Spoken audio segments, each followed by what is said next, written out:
నమస్తే, welcome to SSN news. ముందుగా headlines. కార్మిక శాఖ, పరిశ్రమలు, బాయిలర్స్, మెడికల్ సర్వీసెస్ శాఖలపై సీఎం చంద్రబాబు సమీక్ష. పలు కీలక నిర్ణయాలు తీసుకున్న సీఎం. సంపదకి మూలమైన కార్మికుల క్షేమం, సంక్షేమమే కూటమి ప్రభుత్వ ధ్యేయమని సీఎం వెల్లడి. బొంబాయి సినీ నటి జత్వానీపై వైసీపీ నేతలు, పోలీసులు వ్యవహరించిన తీరు అమానుషం. మండిపడిన డొక్కా మాణిక్యవర ప్రసాద్.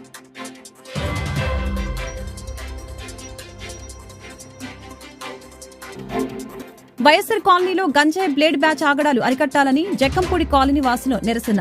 కాలనీలో ఒంటరిగా మహిళలు ఇంటికి వెళ్లాలన్న భయపడే పరిస్థితి నెలకొందని ఆవేదన. కాలనీలో ఉండాలంటే ప్రాణాలు అరచేతిలో పెట్టుకుని ఉండాల్సిన పరిస్థితి వచ్చిందని వెల్లడి. సంపదకి మూలమైన కార్మికుల క్షేమం, సంక్షేమమే కూటమి ప్రభుత్వ ధ్యేయమని ముఖ్యమంత్రి చంద్రబాబు నాయుడు తెలిపారు. పరిశ్రమలో పనిచేసే కార్మికుల భద్రతకి ప్రభుత్వం అత్యంత ప్రాధాన్యత ఇస్తుందని తెలియజేశారు. మన రాష్ట్రంలో ఉన్న 4 ESI ఆసుపత్రుల బలోపేతం చేయాలని సీఎం అధికారులకి సూచించారు. కార్మిక శాఖ, పరిశ్రమలు, బాయిలర్స్, మెడికల్ సర్వీసెస్ శాఖలపై సచివాలయంలో ముఖ్యమంత్రి చంద్రబాబు సమీక్ష చేపట్టారు. ఈ సందర్భంగా పలు కీలక నిర్ణయాలు తీసుకున్న సీఎం అధికారులకి పలు సూచనలు చేశారు. కార్మికుల సంక్షేమం విషయంలో పరిశ్రమల యజమానులు నిర్దిష్ట ప్రణాళికతో ముందుకు వెళ్లాలని చెప్పారు. సేఫ్టీ విషయంలో పరిశ్రమలు రాజీ పడకూడదని, భద్రతా ప్రమాణాలపై థర్డ్ పార్టీ ఆడిట్ తప్పనిసరిగా ఉండాలని తెలిపారు.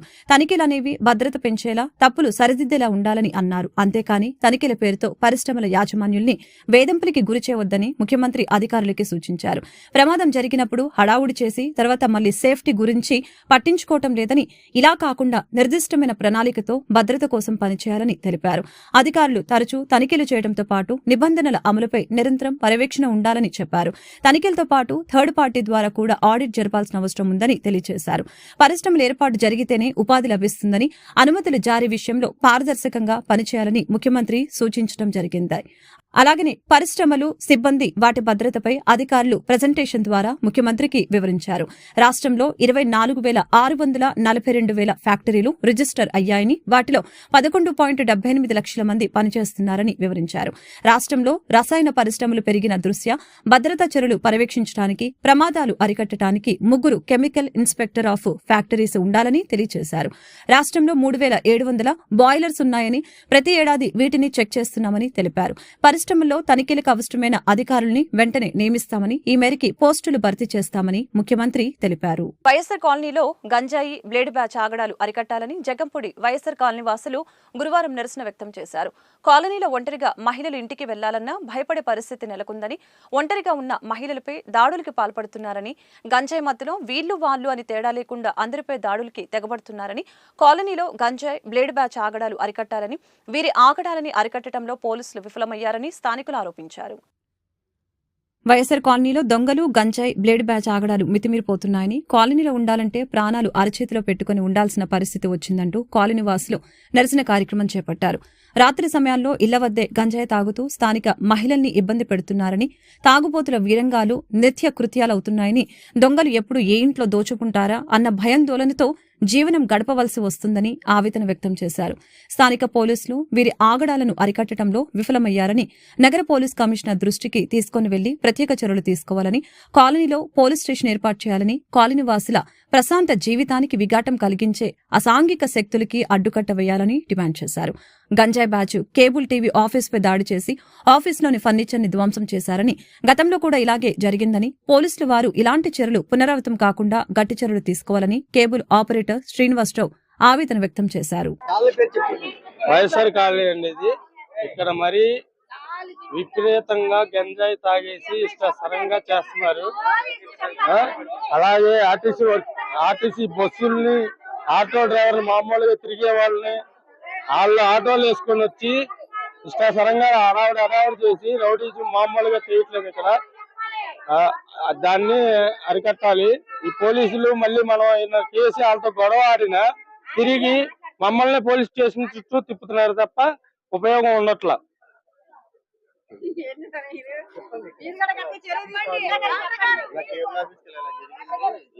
ఇక్కడ టీ స్టాల్ దగ్గర టీలు తాగేసి డబ్బులు ఇవ్వకుండా వెళ్ళిపోతున్నారు. అడుగుతుంటే గొడవ ఆడుతున్నారు. అలాగే సిగరెట్లు కొట్లు కాడ, టిఫిన్ కొట్టు కాడ, అలాగే ఇప్పుడేమో కేబుల్ ఆఫీస్ కాడికి వచ్చి కేబుల్ ఆపేశారు అని చెప్పి వచ్చి గొడవ ఆడారు. వాళ్ళదేమో కేబుల్ టైం అయిపోతే ఆపేకి ఏం చేస్తారండి? మొత్తం కేబుల్ ఆఫీస్ మొత్తం లోపల టేబుల్ పళ్ళలో కుర్చీలు అన్ని పలకొట్టేశారు. మాట్లాడే వాళ్ళు ఎవరు లేరని చెప్పి ఇష్టకరంగా చేస్తున్నారు. అసలు పచ్చి బూతులు తిడుతున్నారు. ఆ వీడియోలు ఉన్నాయి, మీకు కావాల్సి పెడతారు మన వాళ్ళు. పచ్చి బూతులు, అసలు ఆ బూతులు చూస్తేనే సగం చచ్చిపోవాలనిపిస్తుంది. అలాంటి మాటలు మాట్లాడతారు. మంకీపాక్స్ వ్యాధి నిర్ధారణ కోసం పూర్తి స్వదేశీయంగా విశాఖ మెట్టెక్ జోన్లో ఆర్టీపీసీఆర్ కిట్ అభివృద్ధి చేయడం అభినందనీయమని ముఖ్యమంత్రి చంద్రబాబు తెలిపారు. మేక్ ఇన్ ఏపీ బ్రాండ్ రాష్ట్రానికి రావడానికి ఈ కిట్ దోహదపడుతుందని చెప్పారు. ప్రభుత్వం నుంచి మెట్టెక్ జోన్ కి అన్ని విధాల సహాయ సహకారాలు అందిస్తామని చెప్పారు. సచివాలయంలో మొట్టమొదటి ఆర్టీపీసీఆర్ కిట్ ని ముఖ్యమంత్రి చంద్రబాబు ఆవిష్కరించారు. Visakha MedTech zone CEO Jitendra Sharma, zone ప్రతినిధులు సచివాలయంలో ముఖ్యమంత్రిని కలిసి ఆర్టీపీసీఆర్ కిట్ ని సీఎం చంద్రబాబు చేతుల మీదుగా ఆవిష్కరించారు. ఈ కిట్ ని తక్కువ ధరతో ప్రజలకు అందుబాటులోకి తెస్తామని మెట్టెక్ ప్రతినిధులు ముఖ్యమంత్రికి తెలిపారు. మెట్టెక్ జోన్ భాగస్వామి ట్రాన్సాసియా డయాగ్నోస్టిక్స్ ప్రైవేట్ లిమిటెడ్ ఏర్పాటుకై ErbaMDx monkeypox RTPCR kit పేరిట ఈ కిట్ రూపకల్పన చేసినట్లు సీఈఓ మిట్టెక్ జోన్ భాగస్వామి Transasia diagnostics private limited ErbaMDx monkeypox RTPCR kit పేరిట ఈ కిట్ రూపకల్పన చేసినట్లు సీఈఓ జితేంద్ర శర్మ సీఎంకు వివరించారు. ఈ కిట్ తయారీకి ఐసీఎంఆర్, కేంద్ర ప్రభుత్వ central drug standards control organisation నుంచి అత్యవసర అంగీకారం లభించిందని చెప్పారు. మంకీపాక్స్ నిర్ధారణకి దేశీయంగా మొదటి ఆర్టీపీసీఆర్ కిట్ ని రూపొందించింది మెట్టెక్ జోన్ ప్రతినిధుల్ని సీఎం చంద్రబాబు అభినందించారు. పాడెక్కుతున్న ప్రజారోగ్యాన్ని కాపాడే వరకు సిపిఐ ఆధ్వర్యంలో ప్రజా పోరాటం తప్పదని ఎన్టీఆర్ జిల్లా కార్యదర్శి దోనేపూడి శంకర్ స్పష్టం చేశారు. తిరువురు నియోజకవర్గ పరిధిలో అన్ని ప్రాంతాలకి కృష్ణా జలాలని సరఫరా చేస్తామని చెప్పిన నాటి ప్రభుత్వాలు నీటి మూటలుగా మారిపోయాయని ఎద్దేవా చేశారు. ఏకొండూరు మండలంలోని కిడ్నీ వ్యాధిగ్రస్తులను ఆదుకోవాలని కోరుతూ సిపిఐ ఆధ్వర్యంలో ఏకొండూరు నుంచి విజయవాడ కలెక్టరేట్ వరకు చేపట్టిన పాదయాత్ర గురువారం చిట్టినగర్, కేటీ రోడ్డు, బ్రాహ్మణ వీధి, కెనాల్ రోడ్డు, ఫ్లైఓవర్ మీదుగా హనుమాన్పేట, దాసిరి భవన్ వరకు సాగింది. ఈ సందర్భంగా దోనేపూడి శంకర్ మాట్లాడారు. ఎన్డీఏ ప్రభుత్వం ఎన్నికల ముందు చేసిన వాగ్దానాలని అమలు చేయడం లేదని తెలిపారు. 50 కోట్లతో కృష్ణా జలాలని పైప్లైన్ ద్వారా మంచినీటిని సరఫరా చేస్తామని చెప్పిన ప్రభుత్వం పనులు చేపట్టడం లేదని ఆరోపించారు. కృష్ణా జలాల ప్రాజెక్టు కేంద్రం జల జీవన్ మిషన్ నుంచి పచ్చజెండా ఊపిన రాష్ట్ర ప్రభుత్వం నిధులు కేటాయించలేదని తెలిపారు. నగర కార్యదర్శి కోటేశ్వరం మాట్లాడుతూ గంపలగూడ మండలాలు కిడ్నీ బాధితుల ఆవాస కేంద్రాలుగా మారిపోయాయని చెప్పారు. గత 5 సంవత్సరాల కాలంలో ఈకొండూరు, చీమలపాడు, అనుమలంక గ్రామ, దళిత, గిరిజన తండాల్లో సుమారు 300 మందికి పైగా మృతి చెందారని ఆయన తెలిపారు. ప్రజల ప్రాణాలు అనంత వాయువులో కలిసిపోతున్నప్పటికీ ప్రజా ప్రతినిధులకి చీమ కుట్టినట్లుగా లేదని తెలిపారు. కొండపల్లి, ఇబ్రహీంపట్నం ప్రాంతాల్లో పారిశ్రామిక కాలుష్యాన్ని తక్షణమే నివారించే విధంగా రాష్ట్ర ప్రభుత్వం చర్యలు చేపట్టాలని డిమాండ్ చేశారు. తాగునీరు అందించాలనేటటువంటి ఆలోచన లేకపోవడం దురదృష్టకరం.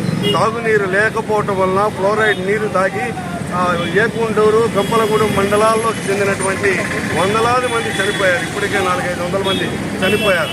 మేము పాదయాత్ర 2 రోజులుగా పాదయాత్ర చేసుకుంటా వస్తూ ఉంటే ప్రతి ఇంటి ముందు కూడా మరి కిడ్నీ రోగస్తులు ఉండటం అనేటటువంటి చూస్తే చాలా బాధాకరమైనటువంటి విషయం. కాబట్టి తక్షణమే ఈ ప్రభుత్వం స్పందించాలి. మేము కొత్తగా వచ్చామనేటటువంటిది వచ్చి 3 నెలలే అవుతుంది అనేటటువంటిది సాగు కాదు. గతంలో మీరే పరిపాలించారు. 14 ఆంధ్ర రాష్ట్రం విడిపోయిన తర్వాత కూడా 14-19 నుంచి మీరే పరిపాలించారు. కొత్త మిత్రులు కలిగి ఈ సందర్భంగా మిత్రులందరికీ కూడా చెప్పేది, మరి గతంలో శ్రీకాకుళం ఉద్యానంలో జరిగినటువంటి సంఘటన జరిగినటువంటి పరిస్థితులు వచ్చినప్పుడు ఆ రోజున పవన్ కళ్యాణ్ గారు ఉద్యాన బాధితులందరినీ కూడా ఆదుకుంటామని చెప్పి అన్నారు. ఈ రోజున ఆయన డిప్యూటీ చీఫ్ మినిస్టర్ అయ్యారు. అలాగే గ్రామీణ శాఖ మంత్రిగా ఉన్నారు. కాబట్టి తక్షణమే నదీ జలాలు, కృష్ణా నదీ జలాలు తిరువురి ప్రాంతానికి అందించే విధంగా చేయాలని చెప్పి, అలాగే కిడ్నీ వ్యాధిగ్రస్తులందరికీ కూడా డయాలసిస్తో సంబంధం లేకుండా వ్యాధి సోకినటువంటి ప్రతి ఒక్కరికి కూడా 10,000 రూపాయల నష్టపరిహారం ఇచ్చి ఆదుకోవాలని సిపిఐ ఈ రోజున చేపట్టినటువంటి ప్రజా ఆరోగ్య పరిరక్షణ యాత్ర ఈ రోజున విజయవాడకు విచ్చేసినటువంటి సందర్భంగా ప్రభుత్వానికి విజ్ఞప్తి చేస్తా ఉన్నాం. తక్షణమే స్పందించమని చెప్పి సమస్యను పరిష్కరించమని చెప్పి అలాగే కలెక్టర్ గారు మేము ఆందోళన చేసినప్పుడు, కమ్యూనిస్టులుగా ఆందోళన చేసినప్పుడు, ఉద్యమాలు చేసేటటువంటి పరిస్థితుల్లో ప్రభుత్వాలు కలెక్టర్ల చేత, అధికారుల చేత ప్రకటనలే ఇప్పిస్తున్నటువంటి పరిస్థితి ఉన్నది. సరే, ఈసారి కంటే తుది కంటే కూడా ఎన్టీఆర్ జిల్లాలో ఖచ్చితంగా ఈ సమస్య పరిష్కారం అయ్యేంత వరకు కూడా దశల వారి పోరాటాన్ని కమ్యూనిస్ట్ పార్టీ రూపొందించుకుంది. సమస్య పరిష్కారం అయ్యేంత వరకు కూడా పోరాటం చేస్తుంది. రాష్ట్రాలకు ఇవాళ ఫ్లోరైడ్ సిలికాన్ వాటర్ ని సప్లై చేసినటువంటి పరిస్థితి అది. అందువల్ల మేము ఈ సందర్భంగా విజ్ఞప్తి చేసేటువంటిది ఈ ప్రజారోగ్యం గురించి జరిగేటువంటి పాదయాత్ర పాడెక్కుతున్న ప్రజారోగ్యాన్ని కాపాడాలని చెప్పి. అందువల్ల మేము ఈ విజ్ఞప్తి చేసేటువంటి ప్రధానంగా ఎన్టీఆర్ జిల్లా కలెక్టర్ గారు ప్రకటన ఇచ్చారు. మేము ఏకొండూరుకి కిడ్నీ బాధితులందరికీ కూడా మంచినీరు సరఫరా చేస్తాం కృష్ణా జిల్లాలని చెప్పి. కానీ కమ్యూనిస్టులు ఆందోళన చేస్తున్నప్పుడల్లా ఇటువంటి ప్రకటనలు ఇవ్వటం, ఉద్యమాన్ని నీరుగార్చడం అధికారులకు ఆనవాయితీగా మారింది. కాబట్టి ఈ కొత్తగా వచ్చినటువంటి ప్రభుత్వం తక్షణమే కృష్ణా జిల్లాలో సరఫరా చేసేందు వరకు కూడా మా పోరాటం కొనసాగుతుంది. సాయంత్రం 5 గంటలకు లెర్నింగ్ సెంటర్లో బహిరంగ సభ, కిడ్నీ బాధితులతో జిల్లా కలెక్టర్ ములాఖాత్ అవుతామని చెప్పారు. కాబట్టి కలెక్టర్ తక్షణ స్పందించాలి. రాష్ట్ర ప్రభుత్వం కూడా చంద్రబాబు నాయుడు గారిని, పవన్ కళ్యాణ్ గారిని మరో ఉద్దానంలాగా మారుతున్నటువంటి ఏకొండూరుని కాపాడటానికి పూనుకోవాలి, వాటి రూపుమాపాలి, కిడ్నీ బాధితులను కాపాడాలని చెప్పి ధన్యవాదాలు తెలియజేస్తున్నారు. ఇందిరాగాంధీ మున్సిపల్ స్టేడియంలో ఏర్పాటు చేసిన జాతీయ క్రీడా దినోత్సవం సందర్భంగా రాష్ట్ర రవాణా, యువజన క్రీడా శాఖ మంత్రి మండిపల్లి రాంప్రసాద్ రెడ్డి తన నెల జీతం 3,16,000 రూపాయలని పేద క్రీడాకారుల అవసరాల నిమిత్తం అందజేస్తున్నట్లు తెలిపారు. ఇదివరకే తన మొదటి నెల జీతాన్ని రాష్ట్ర రాజధాని అమరావతి నిర్మాణానికి మంత్రివర్యులు ప్రకటించిన విషయం తెలిసిందే. స్పోర్ట్స్ పై పోవాలంటే ఆర్థికపరమైన ఇబ్బందులు ఉంటాయి కాబట్టి ఉడతభక్తిగా నేను నా ఒక నెల జీతాన్ని కాంట్రిబ్యూషన్ గా 3,16,000 రూపాయలు వస్తుంది నాకు జీతము. దాన్ని మన ఎండి గారికి చెప్తున్నా, మన రాష్ట్రానికి సంబంధించిన ఎవరైనా పేద విద్యార్థులు ఉంటే ప్రాపూల్స్ గా సెలెక్ట్ చేయండి. వాళ్లకు ట్రైనింగ్ పర్పస్ అయినా లేకుంటే వాళ్ళ కిట్స్ ఏదైనా కావాలన్నా కూడా ఆ జీతంలో నుంచి 3 లక్షల రూపాయల నుంచి తీసిచ్చేదానికి నేను సిద్ధంగా ఉన్నానని మన ఎండి గారికి తెలియజేసుకుంటున్నా. ఆ ప్రాపర్ లిస్ట్ కూడా ఆయనే సెలెక్ట్ చేయవలసిందిగా కోరుకుంటున్నాను. అవనిగడ్డ డిపోకి నూతనంగా కేటాయించబడిన 2 ఎక్స్ప్రెస్ బస్సుల్ని ఈ రోజు అనగా 29వ తేదీన ఉదయం 9:30 స్థానిక శాసనసభ్యులు గౌరవనీయులు మండలి బుద్ధప్రసాద్ చేతుల మీదుగా జెండా ఊపి ప్రారంభించడం జరిగింది. అనంతరం శాసనసభ్యులు మీడియాతో మాట్లాడారు. ప్రస్తుతం అవనిగడ్డ డిపోకి 2 స్టార్ లైనర్ బస్సులు, 2 సూపర్ లగ్జరీ బస్సులు మరియు 2 ఎక్స్ప్రెస్ బస్సుల్ని ప్రభుత్వం మొత్తం 6 కొత్త బస్సుల్ని కేటాయించడం జరిగిందని తెలియజేశారు. ఈ కార్యక్రమంలో కృష్ణా జిల్లా ప్రజా రవాణా అధికారి Vanishree, depot manager K Hanumantharao, assistant manager CH Srilakshmi, assistant manager Divya తదితర సూపర్వైజర్లు, యూనియన్ నాయకులు మరియు సభ్యులు పాల్గొన్నారు. ఎన్టీఆర్ తనయుడు మాజీ మంత్రి నందమూరి హరికృష్ణ 6వ వర్ధంతిని గురువారం టీడీపీ కార్యాలయం ఎంఎస్ఎస్ భవన్లో ఘనంగా నిర్వహించారు. టీడీపీ నాయకులు, కార్యకర్తలు, అభిమానులు హరికృష్ణ చిత్రపటానికి పూలమాలలు వేసి ఘనంగా నివాళులర్పించారు. ఈ సందర్భంగా నియోజకవర్గ సమన్వయకర్త నందం అబద్దయ్య మాట్లాడారు. నందమూరి హరికృష్ణ అందరి మనసులో నిలిచిన వ్యక్తి అని, రాజ్యసభలో తెలుగులో మాట్లాడిన తెలుగుకు జాతీయ స్థాయిలో గుర్తింపు తెచ్చిన వ్యక్తి అని కొనియాడారు. కార్యక్రమంలో మంగళగిరి పట్టణ ఉపాధ్యక్షులు గోవాడ దుర్గారావు, పట్టణ పార్టీ ప్రధాన కార్యదర్శి షేక్ రియాజ్, గుంటూరు పార్లమెంటు ఎస్ఎస్ఎల్ అధ్యక్షులు వేమూరి మైనర్ బాబు, పట్టణ బీసీసీఎల్ అధ్యక్షులు వాకా మాధవరావు, నియోజకవర్గ టీఎన్టీయూసీ ప్రధాన కార్యదర్శి గోసాల రాఘవ, పట్టణ కార్యదర్శి బైరుపోయిన శ్రీనివాసరావు తదితరులు పాల్గొన్నారు. తెలుగుదేశం పార్టీ వ్యవస్థాపక సభ్యుడు, చైతన్య రథసారథి,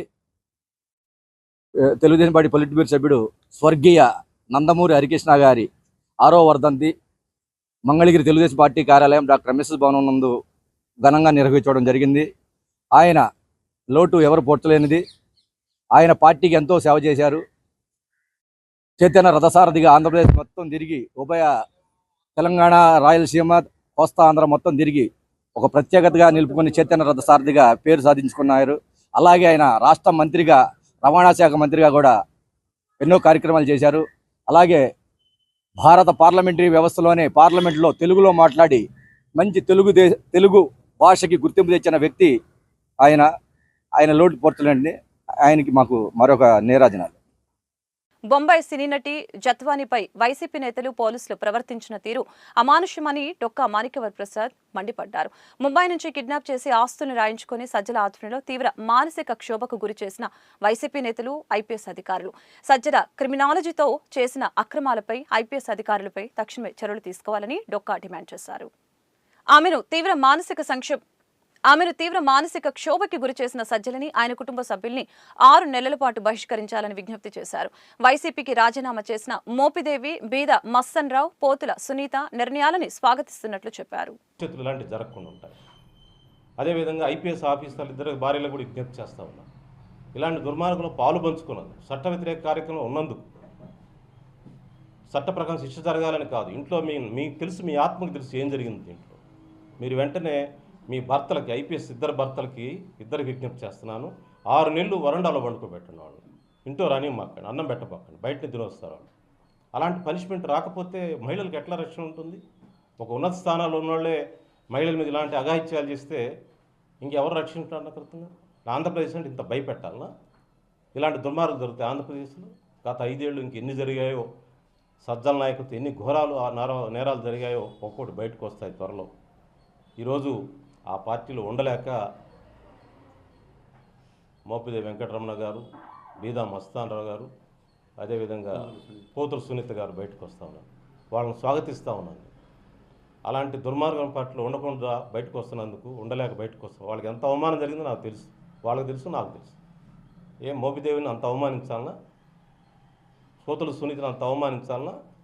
బీదా మస్తాన్ దగ్గర డబ్బులు కొట్టారే, అన్ని కోట్లు కొట్టారు, అతను ఏమైనా గౌరవం ఇచ్చారా మీరు? దోచుకొని అతనికి ఒక పదవి ఇచ్చి ఆ పదవి విలువ లేకుండా చేస్తారా? అందువల్ల వాళ్ళు బయటకు వస్తున్నందుకు వాళ్ళకి స్వాగతిస్తున్నాను నేను. వాళ్ళకి పూలహారాలతో స్వాగతం చెప్తాం. ప్రజాస్వామ్యాన్ని రక్షించుకోవాల్సిన బాధ్యత వైసీపీ పార్టీలో ఉన్న నాయకులకు కూడా ఉంది.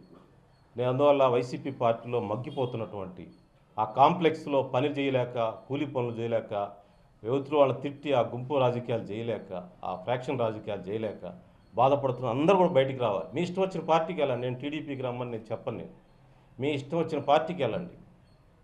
రాజకీయంగా రాష్ట్రాన్ని బతికించాలి, మనం ప్రజాస్వామ్యాన్ని బతికించాలి, ఆ పార్టీలో ఉండొద్దు అని నేను సవినయంగా వాళ్ళకి విజ్ఞప్తి చేస్తా ఉన్నాను.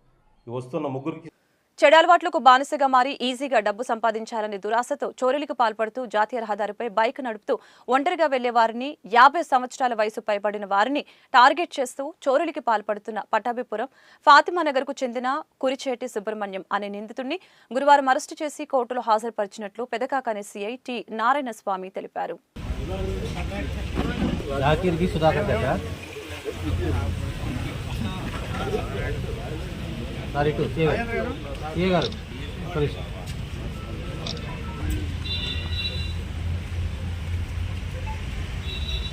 శ్రీనివాస్ గారు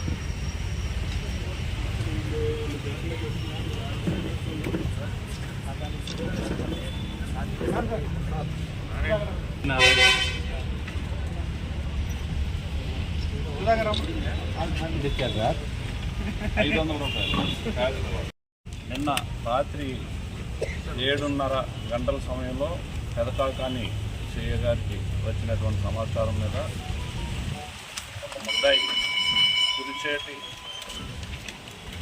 సుబ్రహ్మణ్యం అనే వ్యక్తిని అనుమానం మీద అరెస్ట్ చేశారు. అరెస్ట్ చేసిన దాని మీద అతను ఇచ్చినటువంటి కన్ఫెషన్ స్టేట్మెంట్ ప్రకారం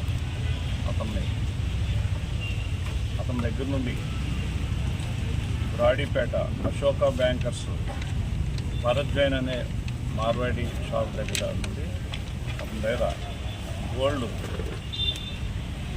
2 కేసుల్లో మొత్తం నల్లపాడుకి సంబంధించిన కేసు, అలాగే భవానీపురానికి సంబంధించిన కేసు, ఈ 2 కేసుల్లో ప్రాపర్టీ, అలాగే పెదకాకానికి సంబంధించినటువంటి 3 కేసుల్లోనూ దగ్గర నుండి చోరీ సొత్తుని స్వాధీనం చేసుకోవడం జరిగింది. ఇతన్ని ఇంట్రాగేట్ చేస్తే అతను గతంలో కొన్ని కేసుల్లో ముద్దాయిగా ఉన్నారు. అలాగే గత సంవత్సరం నుండి కూడా 8 నెలల నుండి దాదాపుగా 30 కేసులు ఒకే తరహా నేరాలు చేసినట్టుగా అతను నేరం ఒప్పుకున్నాడు. ఇతని గురించి పరిశీలించినట్లయితే ఇతను ఈ ఓల్డ్ ఏజ్డ్ దాదాపు 50-70 సంవత్సరాల వయసు ఉన్నటువంటి వ్యక్తులు, వెళ్ళిపోతున్నటువంటి వ్యక్తుల్ని ఇతను టార్గెట్ చేస్తాడు. టార్గెట్ చేసి అలా వాళ్ళ వెనకాల ఫాలో అయ్యి వాళ్ళని ఆఫ్ చేసి, నా ఏటీఎం కార్డు పడిపోయింది, లేదంటే పర్స్ పడిపోయింది, తీయడం నేను చూశాను, మీ దగ్గర ఉన్న ఏటీఎం కానీ పర్స్ కానీ చూపించండి అని చెప్పి అడుగుతాడు. మళ్ళీ పర్సు ఏటీఎం తీసి చూపించిన నేపథ్యంలో వాళ్ళ దగ్గర నుండి ఆ వస్తువులు లాక్కుని తీసుకుని పారిపోవడం, లేదనుకుంటే వాళ్ళు ఇవ్వకపోతే వాళ్ళకి భయపెట్టి బెదిరించి కత్తి చూపించడం కానీ ఇలాంటి విధంగా కానీ రకరకాల విధంగా భయపెట్టి వారి నుండి gold, cash. BJP Kisan Morcha రాష్ట్ర కార్యవర్గ సమావేశం గుంటూరులో జరిగింది. భారతీయ జనతా పార్టీ రాష్ట్ర అధ్యక్షులు పురంధేశ్వరితో పాటు పార్టీ నాయకులు కుమారస్వామి, పాండురంగ విఠల్, నరేంద్ర కుమార్, ఇతర నాయకులు పాల్గొన్నారు. బీజేపీ తూర్పు నియోజకవర్గం కన్వీనర్ డాక్టర్ శనికర ఉమాశంకర్ గారు మాట్లాడుతూ గుంటూరు తూర్పు నియోజకవర్గం, గుంటూరు జిల్లా అధ్యక్షులు వనమ నరేంద్ర గారి సూచనలతో బీజేపీ గుంటూరు తూర్పు నియోజకవర్గం ముందుకు వెళ్తుందని తెలిపారు. అన్ని మండలాల్లో భారతీయ జనతా పార్టీ జెండా దిమ్మెల్ని ఏర్పాటు చేయడం జరిగింది. దానిలో భాగంగా ఈరోజు 4వ మండల అధ్యక్షులు బోడబత్తుల రామకృష్ణ గారు మరియు 8వ మండల అధ్యక్షులు ఎర్ర శ్రీనివాసరావు గారు మండలాల్లోని జెండా ఆవిష్కరణ, జెండా దిమ్మెల్ని ఓపెన్ చేయడం జరిగింది. ఈ కార్యక్రమంలో బీజేపీ నాయకులు, కార్యకర్తలు ఈ కార్యక్రమంలో పాల్గొన్నారు. కేవలం 2 పార్లమెంట్ సభ్యులు ఉండేవారు. కానీ అంచెలంచెలుగా బలం పుంజుకుంటూ ప్రతి 5 సంవత్సరాలకు ఒక్కసారి జరిగే పార్లమెంట్ ఎన్నికల్లో నెమ్మదిగా తన సంఖ్యని పార్లమెంట్లో కూడా పెంచుకుంటూ ఇవాళ 240 సీట్లని సొంతంగా భారతీయ జనతా పార్టీ కైవసం చేసుకోవడం జరిగింది. అంతకుముందు జరిగినటువంటి ఎన్నికల్లో 2019 సంవత్సరంలో జరిగినటువంటి ఎన్నికల్లో 303 సీట్లని మనం భారతీయ జనతా పార్టీ గెలుచుకోవడం జరిగింది. అయితే ఈసారి జరిగినటువంటి ఎన్నికల్లో ప్రతిపక్ష కూటమి జాతీయ స్థాయిలో ఇండి కూటమి ఏదైతే ఉందో, కాంగ్రెస్ ఇతర పార్టీలన్నీ ఒక కూటమిగా ఏర్పడినటువంటి నేపథ్యంలో ఒక దుష్ప్రచారాన్ని ప్రజల్లోకి తీసుకుని వెళ్లారు. భారతీయ జనతా పార్టీ అధికారంలోకి వచ్చిన వెంటనే రాజ్యాంగాన్ని మార్చేస్తుందని, మస్జిద్లు, చర్చిలు కూలగొడుతుందని, అది మాత్రమే కాకుండా రిజర్వేషన్లు ఎత్తివేస్తారని, ఈ రకమైనటువంటి దుష్ప్రచారాన్ని సమర్థవంతంగా ప్రజల్లోకి తీసుకువెళ్ళినటువంటి సందర్భంలో ఒకంత మాకు ఒక 60-63 సీట్లు తగ్గినటువంటి మాట వాస్తవం. అయితే ఇప్పుడు చూసినట్లయితే మొన్న జరిగినటువంటి మణిపూర్లో కూడా ఏదైతే లోకల్ బాడీ ఎలక్షన్స్ జరిగాయో, సాధారణంగా లోకల్ బాడీ ఎలక్షన్స్లో స్థానికంగా ఉన్నటువంటి అంశాల మీద అక్కడ ఎన్నికలు జరుగుతాయి. కానీ దాంట్లో భారతీయ జనతా పార్టీ సంపూర్ణంగా మణిపూర్లో స్వీప్ చేసినటువంటి విషయం మీ అందరికీ కూడా నేను గుర్తు చేస్తున్నాను. ఇవాళ ఎక్కడ ఎన్నిక జరిగినా కూడా భారతీయ జనతా పార్టీ ఒక రకంగా విజయకేతనాన్ని ఎగురవేస్తుంది. దేశంలో 20 రాష్ట్రాల్లో త్రిపురలో జరిగినటువంటి ఎన్నిక, ఇవాళ దేశంలో 20 రాష్ట్రాల్లో భారతీయ జనతా పార్టీ అధికారంలోనో లేదా మిత్రపక్షంగా అధికారంలోనో ఉన్నటువంటి విషయాన్ని కూడా మనం ఇక్కడ ఒకసారి తరిచి చూసుకోవాలి. ఇదంతా సాధ్యపడుతున్నది అంటే కింద ఉన్నటువంటి కార్యకర్తలు బాగా కష్టించి పనిచేసినటువంటి సందర్భంలో అనుకున్న ఫలితాన్ని భారతీయ జనతా పార్టీ కైవసం చేసుకోగలుగుతున్నది. ఆ కార్యకర్తల బలం కనుక చూసినట్లయితే 2014వ సంవత్సరంలో ఆన్లైన్ మెంబర్షిప్ మొట్టమొదటిగా మనం ప్రారంభించినప్పుడు కార్యకర్తలు క్షేత్రస్థాయిలో బాగా ప్రజల వద్దకు వెళ్ళి భారతీయ జనతా పార్టీ గురించి, నరేంద్ర మోడీ గారి నాయకత్వం గురించి, దేశానికి ఏ విధంగా సేవ చేయగలదో ప్రజలకి వివరించి చెప్పినటువంటి సందర్భంలో దేశవ్యాప్తంగా 11 కోట్ల మంది సభ్యులు నమోదయ్యారు భారతీయ జనతా పార్టీకి. అంటే అప్పటి వరకు ప్రపంచంలోనే 9 కోట్ల సభ్యత్వంతో అతిపెద్ద పార్టీగా ఉన్నటువంటి కమ్యూనిస్ట్ పార్టీ ఆఫ్ చైనా, ఆ పార్టీని అధిగమించి 11 కోట్ల మందిని సభ్యులుగా ఆనాడు చేర్చడం జరిగింది. ఆ తర్వాత 3 సంవత్సరాలకు ఒక్కసారి ఇంకొక 10% మందిని యాడ్ చేసుకుంటూ ఉంటాం. కనుక 2019వ సంవత్సరంలో జరిగినటువంటి సభ్యత్వ నమోదు కార్యక్రమం ఏదైతే ఉన్నదో దానిలో 8,70,00,000 మందిని చేర్చడం జరిగింది అదనంగా. సో ఆ 11 కోట్లు ప్లస్ ఈ 8 కోట్లు కనుక మనం చూసుకున్నట్లయితే 18 కోట్ల సభ్యులు ఈనాడు భారతీయ జనతా పార్టీకి ఉన్నారు కార్యకర్తలు. వార్తలు ముగించే ముందు ముఖ్యాంశాలు మరొకసారి. కార్మిక శాఖ, పరిశ్రమలు, బాయిలర్స్, మెడికల్ సర్వీసెస్ శాఖలపై సీఎం చంద్రబాబు సమీక్ష. పలు కీలక నిర్ణయాలు తీసుకున్న సీఎం. సంపదకి మూలమైన కార్మికుల క్షేమం, సంక్షేమమే కూటమి ప్రభుత్వ ధ్యేయమని సీఎం వెల్లడి. బొంబాయి సినీ నటి జత్వానీపై వైసీపీ నేతలు, పోలీసులు వ్యవహరించిన తీరు అమానుషం. మండిపడిన డొక్కా మాణిక్యవర ప్రసాద్.